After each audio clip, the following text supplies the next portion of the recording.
баягы яхудтар бул балага зыян жеткирип коюшу мүмкүн. Пайгамбарыбыз ушул жака соода саттык менен келген да, ошо Иорданияга. Ушул чөлкөмдөр ошол китеп ээлеринин, христиандардын мекени болуп турган да, яхудтардын дагы мекендери болуп турган. Пайгамбарыбыз чоң атасы менен келген кезде ошондо 12 жашында болгон дейт. Иорданияда ошол пайгамбарыбыз көлөкөлөгөн бак дагы бар да, ошол жака келип, ошол жерден баягы христиандардын чоң молдосу, кечили мындайча айтканда ошол поп деп коебуз го биз азыркы тил менен. Ошолор пайгамбарыбызды бул жактан аркага кайра кайтар дейт да.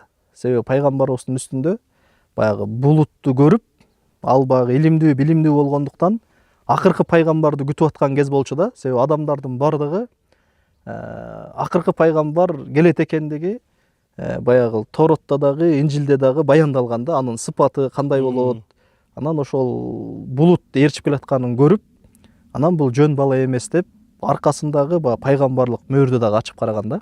Бул Иорданиялык эме. Ушул жерде болгон да, бул окуялар.